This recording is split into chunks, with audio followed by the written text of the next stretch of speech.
Labaw sa gipangandoy ang tanan gitinguha, nga mo ngari sa kasing-kasing ko. Sa imong presensya lamang ko matangbaw, ug sa matag adlaw gitinguha. Labaw sa gipangandoy ang tanan gitinguha, nga mo ngari sa kasing-kasing ko.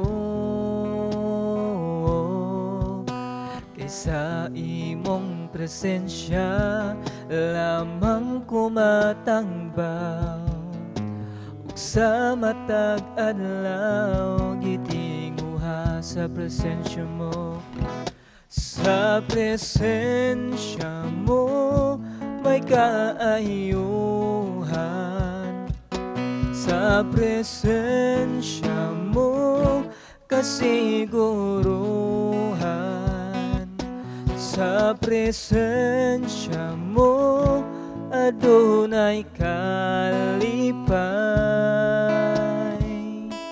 Sa presensya mo, Diyos, sa presensya mo, Diyos, ako nagtinguha. Labaw sa gipangandoy, labaw sa gipangandoy ang tanan gitinguha, nga mo ngari sa kasing-kasing ko.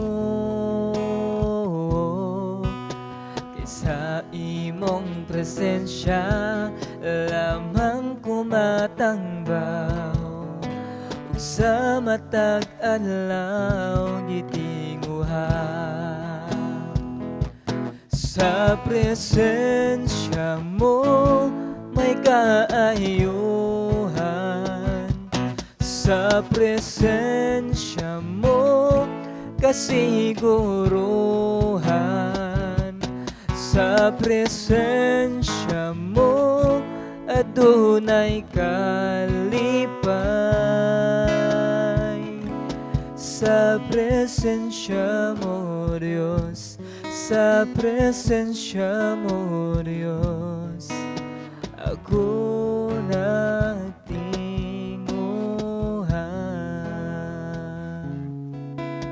Ako nagtinguha. Ako nagtinguha.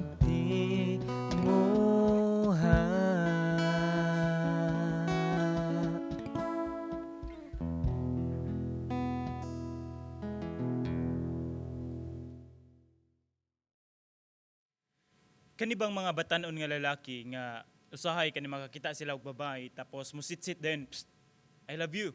Di ba? Usahay kani mga common kay nga mga usahay mga tambay, o di ba ka kani mga lalaki nga walay lingaw, o di ba ka sa imuha siguro sa una katong panahon nga high school pa ka, nga din murag makakita kag maestra or classmate baro nimo nga murag nahabit or nahimo nga common para sa tao nga mayon, "Psst, ma'am, I love you." Kani nga yun ani nga mga batasan.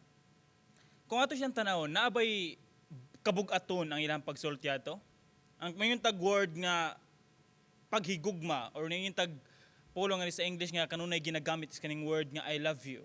Usahay mahimo ni siyang murag papel nga nipis kayo or murag papel nga murag dili kayo bugat. Apan kani nga pulong ang gugma or paghigugma is grabe kay ni siya kabugat. Grabe kani siya kadako ni ultimo ang Dios mismo nagpakita niini nga atong mabasa sa Roma 5:8 nga dintungod sa gugma sa Dios namatay siya para sa sala sa mga tao. Kung ato makita ang gugma is grabe kabugat, dako kayong kahulugan, dako kayo og kahimuan apan mahimo siyang walay pulos o walay gamit kung wala siya gamita sa sakto. Ang atong pagtun-an karon magisgot ta mahitungod sa gugma.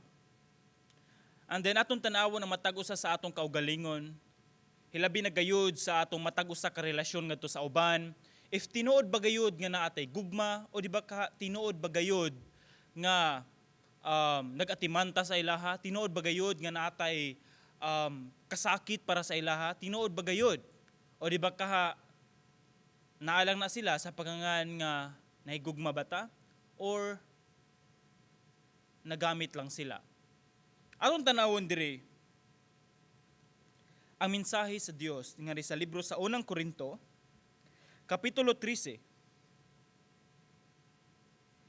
versikulo 1 hangtod sa 13. Balikon ko sa unang Korinto, kapitulo 13, versikulo 1 hangtod sa 13.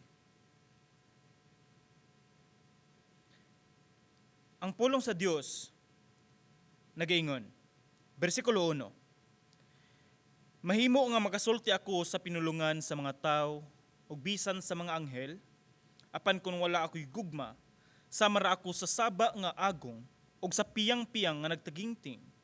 Bisag mahiyas pa ako sa pagpadayag sa langit ng mensahe, makabaton sa tanang kahibalo ug makasabot sa tanang tinago, bisag may pagtuo ako nga makabalhin sa mga bukid.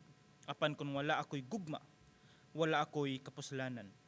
Bisag ipanghatag ko pa ang tanan nga niya kanako, ug ipasunog ang akong lawas, apan kung wala ako'y gugma, wala kini kapuslanan. Ang Dios nagapanalangin ng daan sa iyang pulong. Ang atong gibasa kaganina, ang versikulo 1 hangtod sa versikulo 3, ato makita diri kung unsa ka importante ang gugma. Kanunay gina-mention diri versikulo 1, versikulo 2, versikulo 3, kung wala ako'y gugma, wala ako'y kapuslanan. Ang atong gipangbuhat kung walay gugma, atubangan sa Dios, wala kini siya'y bili atubangan sa iyaha. Ato makita diri ang mensahe sa bersikulo sa kapitulo 12. Ang atong mensahe is makita sa kapitulo 3, bersikulo 1 hangtod sa 13 sa libro sa unang Korinto. Apan kung moatras tag usa ka kapitulo 12, ato makita diri ang gasa sa balaang Espiritu Santo nga ipahatag sa mga Kristohanon. Tungod kay ang sa bersikulo 1 hangtod sa 13 sa kapitulo 13 sa unang Korinto, ato makita tinuod nga na ang kinaiya or na ang unsa man ang pagpamatuod or unsa ang tinuod or unsa ang batasan sa maong gugma. Apan ato siyang i-connect tungod kay ngano gisulti man kini siya ni Pablo ngadto sa mga Kristohanon sa unang Korinto, sa Korinto. Ngano gisulti man ni Pablo ngadto sa ilaha. Tungod kay naay problema sa kapitulo 12. Ug maon ni siya nga din anaay mga Kristohanon nga din gitagaan og gasa sa balaang Espiritu Santo. Apan ang ubang mga Kristohanon sa Korinto, moingon sila nga diin ang gasa nga naa sa ako mas labaw pa kisa sa imuha. Kabalo ko mo speak in tongues. Kabalo ko musulti nga diin dili ko maulaw. Di ba? Kabalo ko mo encourage sa uban. Na ako'y kahibalo kung unsaon pagsabot sa mensahe sa Dios nga dili masabtan sa ubang tao. Usahay na mga ingin-ini ang gihatag nga gasa sa balaang Espiritu Santo. Apan nato siyang tan-awon nga diin ang gasa nga gihatag sa balaang Espiritu Santo para sa kaayuhan sa katawhan sa Dios, para sa lawas ning Kristo. Muna sa kapitulo 12 sa unang Korinto, usa lamang kita kalawas, apan daghan nga parte. Usa lamang kita kalawas, apan daghan og gasa. Ang gasa gigamit para sa kaayuhan sa tanan. Dili para sa moingon nga mas bintaha siya og mas bintaha ako. Sama sa lawas sa tao, naay parte ang mata, naay parte ang baba, naay parte ang ilong, tiil, kamot, ang hunahuna. Ato makita lahi-lahi siya og gibuhat, apan ang gibuhat nila para nindot ang resulta sa maong lawas. Sa mga Kristohanon, naghatagan kita gasa sa Dios para ato ni siyang gamiton para sa Dios para manindot ang lawas o nindot ang imahe o himaya ning Kristo nga diin siya mao ang pundasyon sa tanan. Kung ato makita diri So ato nasabtan diri nga diin ang gasa gihatag sa balaang Espiritu Santo ngadto sa matag usa para sa kaayuhan sa tanan o para sa himaya sa Dios ug naabot sa punto nga diin ang mga Kristohanon sa Corinto mingon sila mas labaw ko ubos ra ka tungod kay nakita nila og ilahang gitan-aw ang ilahang gasa nga gihatag sa balaang Espiritu Santo. Og mao na naabot ta diri sa kapitulo 13. Naghisgot si Pablo mahitungod sa gugma. Unsaon taman kung daghan kay kagasa nga gihatag sa balaang Espiritu Santo, apan sa imong kasing-kasing is wala kay gugma. Apan sa pagkanta nimo sa Dios, wala kay gugma. Sa pagtugtog nimo sa pag-ari sa atubangan nga diin member ka sa praise and worship team nga di nagtugtog ka apan wala kay kasing-kasing kaning tanan is walay kapuslanan. Nagwali ka nga walay gugma, walay kapuslanan. Nagsulti ka ngadto sa mga tawo mahitungod sa unsa ka maayo ang Dios, nagamit pa ka og Biblia apan sa pagsulti nimo sa ilaha murag walay gugma is unsaon man tini, di ba? Nihatag ka ngadto sa mga kabos apan walay gugma, unsa may resulta? Uy, kasayang ba ato, di ba? Uy, may pagwala na lang, di ba? If ever nakabuhat nimo siya bati, maingon dayon ka nga, uy, nakahatag biya ko nimo sa una, di ba? Nangwinta. Kung ato siya makita, unsa may kapuslanan niining tanan nga atong gibuhat kung walay gugma. Mo nang gusto ipasabot ni Pablo nga diin ang gugma mo'y naghatag og kahulugan or naghatag og pagpasabot sa tanan nimong gibuhat. Mo na nga diin bersikulo 1, bersikulo 2, bersikulo 3 nagingon nga diin kung wala ako'y gugma, wala ako'y kapuslanan. Bersikulo 1, pwede ka makasulti sa pinulungan sa mga tao ug bisan sa mga anghel apan kung walay gugma. Unsay gingon? Samara sa masaba nga piyang-piyang, sakit sa dunggan. Sige ra kag sulti, sakit sa dunggan, dili nindot paminawan. Makasulti ka sa langit ng mensahe, makabaton sa kaybalo ug makasabot sa tanang tinago, apan walay gugma, walay kapuslanan. Bisan na nakay pagtuo nga grabe kadako imong pagtuo nga diin ang makabalhin og bukid ingon ana kadako ang imong pagtuo, apan kung walay gugma, walay kapuslanan. Mo na nga diin, sa tanan natong pagkabuhaton, ubanon dyan na to siya sa gugma. Tungod kay unsa man di ay kining gugma. Atong tanawon diri sa bersikulo 4, hantod sa mga pipila ka mga bersikulo. Bersikulo 4 nagingon, ang gugma, una sa tanan, mapailubon. Ang gugma, balikon ko, una sa tanan, mapailubon. Unsa maning pagpailob? Do ato siyang tanawon diri ang original nga word nga gigamit diri. Ang kaning pagpailob is kanabang suko na kay kakaron apan imo sang gikontrol tungod kay ganahan pa ka maminaw. Kanibang hatagan lang tayo for example, kani mga tao nga dili ganahan magpaabot. Tapos naana ka diha, ang meeting ninyo is mayon nga meeting alas 10 sa buntag and then naabot ka dito alas 9. Naabot na lang sa alas 10, wa pa jud naabot ang mga tao, especially kaning mga leaders. And then naabot na lag alas 11, wala pa man naabot. And then naabot sila alas 10 na. Alas 12 na. Kung ato makita dire, ikaw nga naa didto, naitando ra ka sa mga meeting nga di alas 10 mag-meet. Alas 9, naabot na ka, pero sila naabot alas 12. Adto mga panahon na, samtang nagpaabot ka, nalipay ba ka? Naapa kay trabaho, tapos wala nimo gitrabaho, tapos niadto ka sa meeting. Naapa kay pagabuhaton sa balay, o di ba ka naunta kay trabaho sa kumpanya o bisan asa. Tapos wala ka nito nga didto para lang sa meeting. And then pag-abot didto is ang mga tao nga imong kamit is naabot alas 12. Tapos ang inyo hapit yung gisgutan is about leadership. Ato makita diri nga din ana ay problema.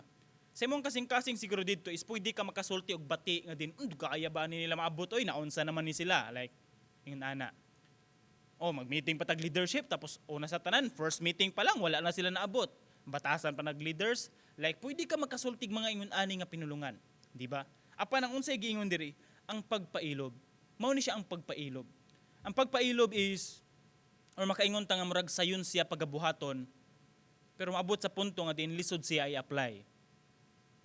pagpailob nga diin gisultihan na kag bati, ikaw pa'y nagbuhat og maayo tapos gisultihan ka og bati, ana pa ba nimo ang pagpailob?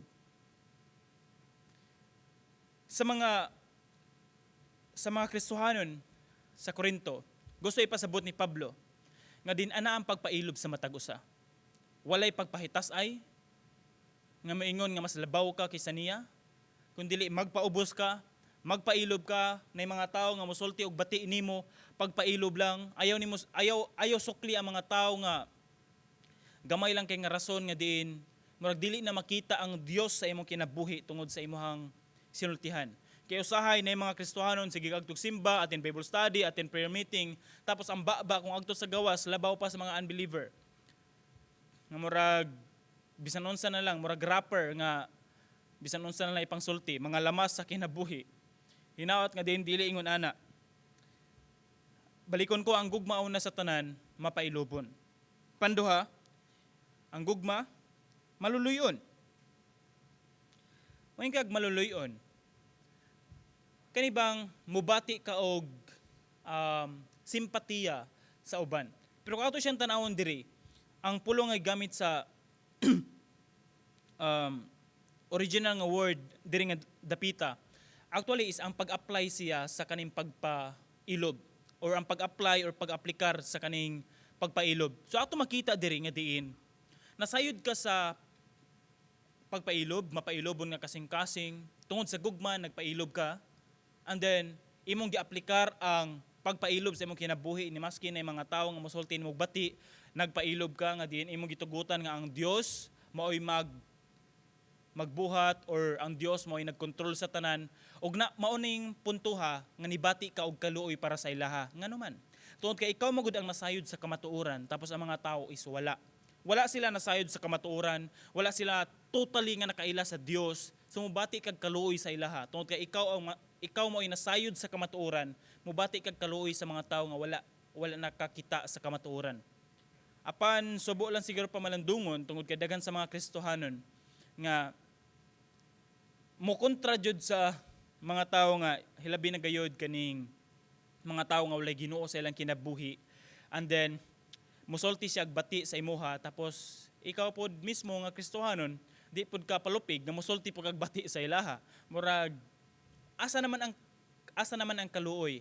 So ato makita wala na ang kaluoy tapos wala na ang pagpailob. So ang gugma mapailobon, maluluyon, dili masinahon, balikon ko dili masinahon. Moing kag ang pagkasina, actually di man sa ingon nga totally bati ni siya. Tungod kay duha man gud ni siya kaside ang kaning pagkasina or kaning jealous or jealousy. Una, kaning jealousy nga din gusto nimo nga din imuha lang tanan, gusto nimo nga kung unsa may tinguhaon nimo is mabatunan nimo, that is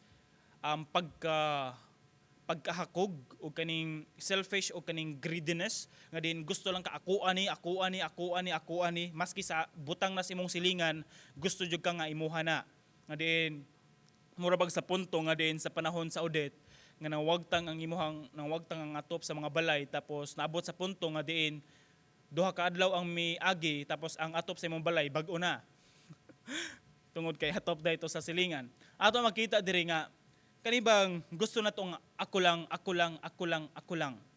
Kani nga batasan nga masinahon. Naibutang sa ubang tao nga nindot, masina dayon tapos ganahan ka nga mapalit pod ni ana. Hilabi na subo kay pamalandungon tungod kay makakita ko sa mga batanon.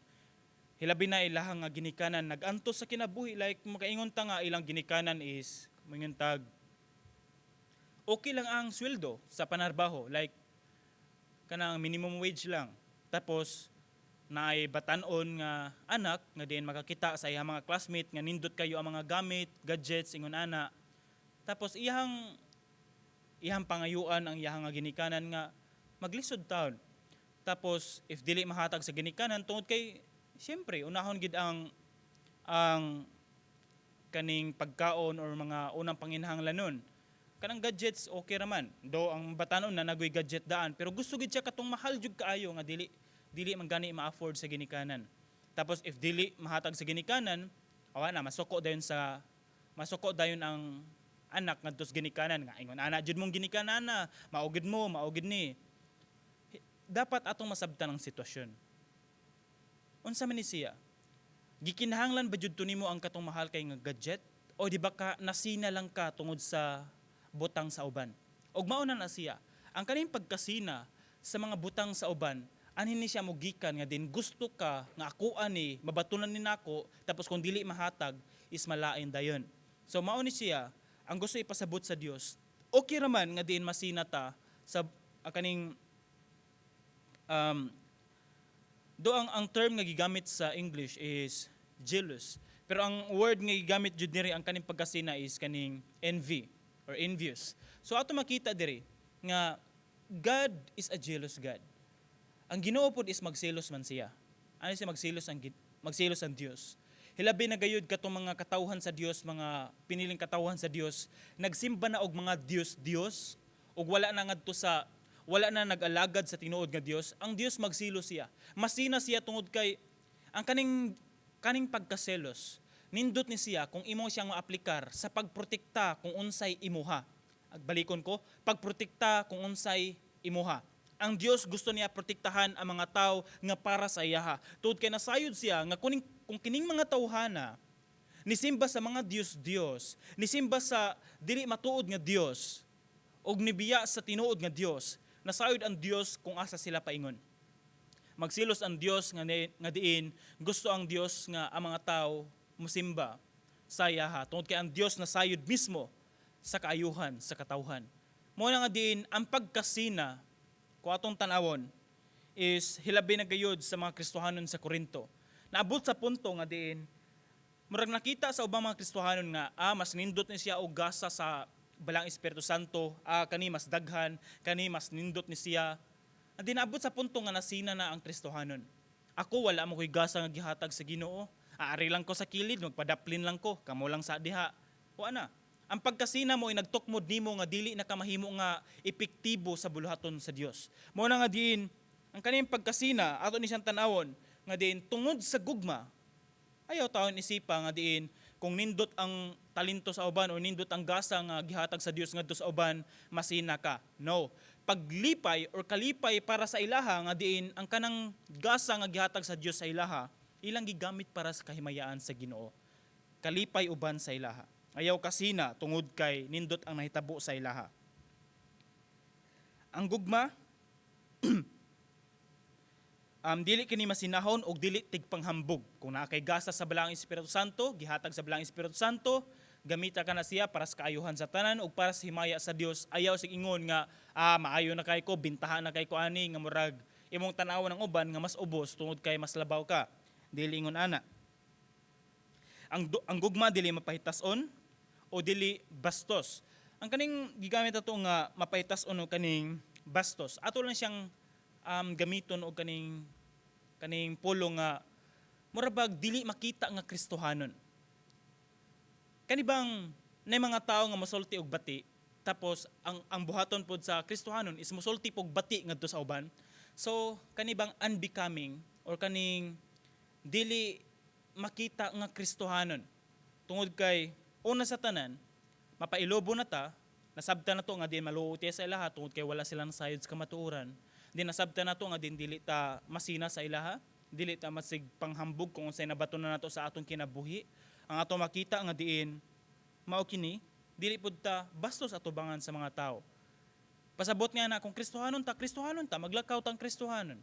Magbuhat ta kung unsa ang sugo sa Dios. Magtuman ta unsay kabubuton sa Dios. Ingon ini nga punto. Ang gugma dili mamugos sa kaugalingong kagustuhan. Dili kaugalingong kagustuhan, dili kaugalingong kabubuton. Kung mao ni gusto nako, mao gini matuman, dili ngon ana. Kung dili unsa ang kaayuhan sa tanan, unsa makahatag og himaya sa Dios, hilabi na gayud kung asa gani gikan ang gasa gikan sa balang Espiritu Santo. So ang kabubuton sa balang Espiritu Santo mao'y matuman sa kinabuhi sa tao. Ang gugma dili masuk-anon.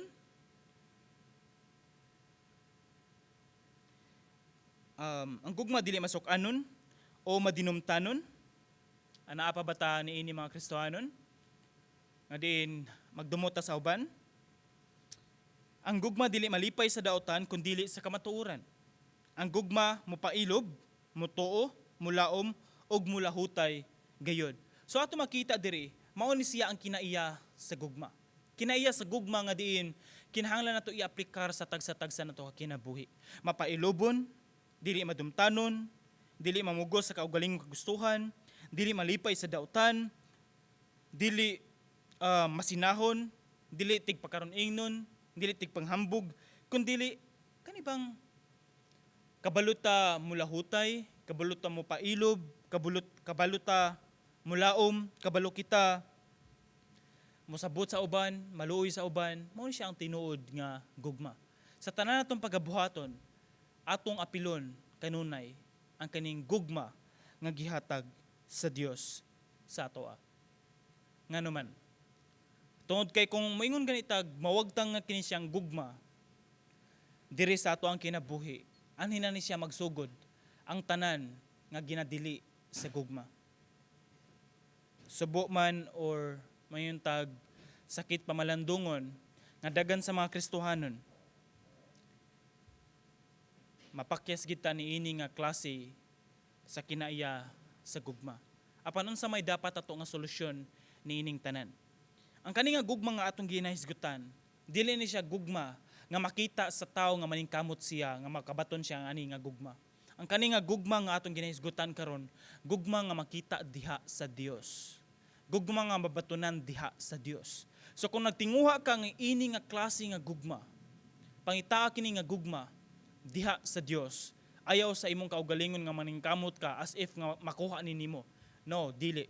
Kung dili ang imong buhaton is imo ni siyang pangayoon, pangitaon diha sa Dios, o kung mabatunan og mahatag ni sa kini nga gugma sa Dios diha sa imong kinabuhi, ang ato pong buhaton is atong iaplikar ang tagsa-tagsa nga kinaiya sa gugma sa atong kinabuhi. Kung ato siyang sabton, ang kani siya nga gugma, actually, mao ni siya ang gugma nga resulta sa tao nga naluwas na. Gugma nga resulta sa tao nga diin ana ay balang espiritu sa iya nga kinabuhi. Laktod nga pagkasulti, expectedly, ang mga Kristohanon dapat ana ay klase ani nga gugma. Nganuman, tungod kay kini siya nga gugma gi-address siya ngadto sa mga Kristohanon, sa mga tao nga naay Dios sa iyang kinabuhi. Nganuman, mao ni siya. Ang mga tao nga naay Dios sa ilang kinabuhi, naa na siya Dios sa iyang kinabuhi. Ang Dios gugma, ang Dios maghatag sa espiritu, ang espiritu maghatag sa gasa, ang espiritu maghatag sa kinaiya sa gugma. O kaning tawhana nga naay Dios, kaning tawhana nga naay balang Espiritu Santo, magkinabuhi siya sa gugma sa Dios. So ato makita diri, kini siya resulta ni siya tungod kay ang tao na ay Ginoo sa iyang kinabuhi. So kung nagtinguha ka ni ini nga klase nga gugma, una sa tanan tinguha nga naa kay Dios sa imong kinabuhi. Apan naabot man sa punto nga naa na kay Dios sa imong kinabuhi. Apan karo mga panahon na murag bugnaw kay ka nga murag dili nimo ma-feel nga din ana kay ni ini nga klase nga gugma. Usay dali ra kay ka masina, dali ra kay ka magdumot, dali ra kay ka masuko, dali ra ka ingon ani nga klase nga pagkinabuhi. Siguro na ay problema sa imong relasyon sa Ginoo. Base naabot sa punto nga din bugnaw na kay kas imong relasyon sa Ginoo. Unsa may dapat atong buhaton karon? Ang atong buhaton karon, muduol ta sa Ginoo, kung asa man ka karon, duol sa Ginoo, pangayo og tabang sa Ginoo, Lord, please tabangi ko. Ibalik ka nako Ginoo ang tinuod nga gugma. Nga din kabalo ko maluoy sa uban. Kabalo ko mo tabang sa uban. Kabalo ko mo encourage sa uban. Kabalo ko sa paghigugma sa mga tao ni bisan dili sila ang higugmaon. Nakabalo ko mahigugma sa mga tao nga nagpasakit nako. Kabalo ko mahigugma sa mga tao nga nangdaot nako. Kabalo ko mahigugma sa mga tao nga diin kaaway nako. Kini nga klase nga gugma. Usahay ganahan ta ani nga gugma, pero dili ta ganahan nga diin mahigugma ta sa mga taong nakapasakit nato. Kay naa sa atong hunahuna nga ganahan pud ta nga masakitan pud sila. As if nga murag malipay ta kung daotan ang mahitabo sa ilang kinabuhi. Mga Kristohanon, bantayi ang imong kaugalingon kung moingon kag malipay ka kung daotan ang mahitabo ni ining tawhana. Please lang. Ayaw ini nga klase nga mindset. Ayaw kalipay sa daotan nga panghitabo sa kinabuhi sa imong isig katawo. Ayaw taon. Walay espiritu, walay batasan nga gihatag sa Dios sa iya mga kaanakan nga ingon ani nga klase nga batasan. Wala. Ang kanunay ginahisgutan nato diri unang Korinto kapitulo 13 mahitungod sa gugma, gugma. Mayon kag sa mga kaaway pastor, yes, higugmaa sila. Sa mga dili angay gugmaon, higugmaa sila. Sa mga nagpasakit nimo, higugmaa sila. Nagbuhat nimo og daotan, higugmaa sila. Lisod ba na siya buhaton? Yes. Sayon? No. Mao nang akong giingon, pangayua diha sa Ginoo. Tungod kay dili nimo kaya nga ikaw lang nga makaya nimo nga diin mahigugma ka sa mga tao nga nagbuhat og bati nimo nga kaya nimong higugmaon sila. Lisod gina siya. Balikon ko, pangayo og tabang sa Ginoo. Kung nakadungog man ka sa mensahe karon, duol sa Ginoo, pangayog tabang sa Ginoo. Lord, please tabangi ko. Tabangi ko para na kay kalinaw sa imong kinabuhi. Na kay kalinaw sa imong nahuna ug mabatunan nimo ang tinuod nga kalipay sa presensya sa Ginoo. Balikon ko. Maghigugmaay kita. Magampo kita. Ginoon Dios nini nga takna. O Dios, salamat Ginoo sa imong mensahe nga amo nadungog karon. Salamat o Dios nga din ikaw Ginoo nagpahinumdom sa matagusa nga din ang tinuod nga gugma, matuod nga gugma, mabatunan diha lamang kanimo. O Dios, nagaampo ako Ginoo sa imong mga kaanakan nga diin sa karong panahon na nabati man nila Ginoo nga diin dagan sa mga kinaiya sa gugma nga murag nalimta na, dagan sa mga kinaiya sa gugma nga murabag nabugnaw na sa ilang pagpangalagad kani mga kaanakan nimo o Dios. Ako Ginoo nagaampo nga diin ang nagapadayon panglihok nga balang Espiritu Santo sa among kinabuhi ug sa ilang kinabuhi. O Dios, ako Ginoo nagaampo nga diin mao kini makapabalik sa kainiton sa ilang pagpangalagad. Makabalik kainiton sa ilang pagampo, sa ilang pagbasa sa Biblia, sa mga pulong. Nibisan pa o Dios sa pag-aplikar sa tanan nga kinaiya sa gugma. Nga diin tuguti o Dios nga diin kabalo kami mahigugma sa mga tawo nga nibisan nakapasakit namo, nakabuhat og bati, nakasulti og bati. Tabangi o Dios sa imong makanakan nga diin among mabatunan ang matuod nga gugma diha sa imo ha. Ug among buhaton ang tanan nga din anaay gugma sa among kasing-kasing. Nga din makahatag og kaayuhan sa tanan ug makahatag og himaya kanimo o Dios. Dalaygon ka sa walay katapusan sa ngalan ni Hesus. Amen. Og amen.